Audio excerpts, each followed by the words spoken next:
جا هاوار هاواری سەر شەقامەکان چی سوودێکی هەیە؟ بەتەمای بەوە دەنگمان بگا بە جیهان؟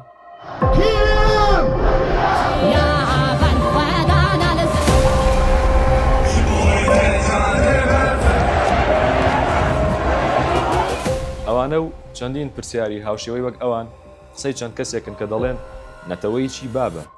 کەی باوی وتار و شیعاری نەتەوەی ماوە؟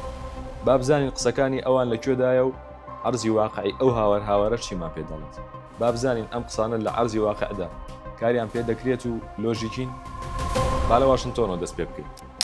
کاتێک هەمووان پێیان وا بوو کورد لە ڕۆژئاوا تەنیا جێڵدراوە، سیناتۆرە ناسراوەکە وەک دەوترێت پشتیوانی کورد لینسی گراهام وەک تاشە بەردێک لە بەردەم پیلانانی دەوڵەتیەکان دژی کورد وەستایە.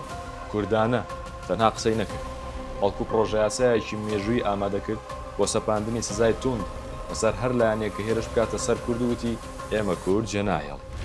ئەوە خێرپێکردن نەبوو، بەرهەمی ئەو فشارە گەورەیە بوو کە کورد لە شەقامەکانی ئەمریکا و جیهان و سۆشیال میدیا دروستی.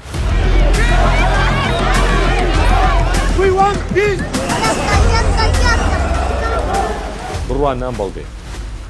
ئەمە داواکاریەکی ڕەسمیە لە ناو کنێستی ئیسرائیل کە لەلایەن پەرلەمانتار ئامیت هێڵیڤی پێشکەش کراوە.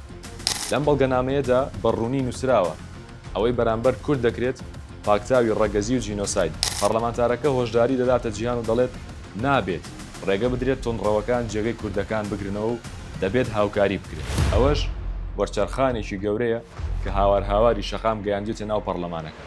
هەر ئەو خۆپشاندان و ڕژانە سەر شەقامە بوو کاتێک کەناڵە چاواشەکارەکانی وەک جەزیرە و حەدەس و عەرەبیە هەوڵیان دەدا وێنە ڕاستەقینەکە بشێوێنن. کوڕە کوردێکی وەک ژیان عومەر لە ناو جەرگەی شۆڤێنەکان دەرکەوت و بە بێترس و لەرز و بەو پەڕی باوەڕ بەخۆبوون و زمانێکی پارا و بەڵگەی بەهێز تەواوی چاواشەکاریەکانیانی تێک و پێکشکان بەسەریەک بە قسەکانی زلەیەکی پۆڵاینی لە بناگوێی میدیا چاواشەکارەکانیدا و بێدەنگی کرد.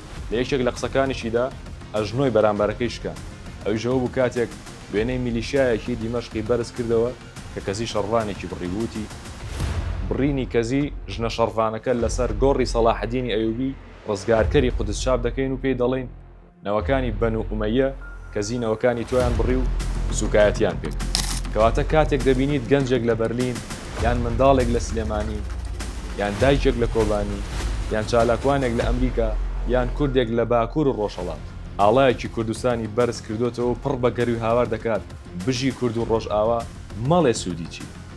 ئەو ئاڵایە و ئەو هاوارە دەگاتە ناو کۆشکی بڕیار بەدەستەکان و دەبێتە بڕیار، دەبێتە فشار و دوجار دەبێتە قەڵغانێک بۆ پاراستنی نەتەوەکەمە. کورد تەنیا نییە، کوردی لە پشتە و دڵنیاش بن هەرگیز دەنگی ڕاستی بە هیچ تاریکیە کرد ناکرێت.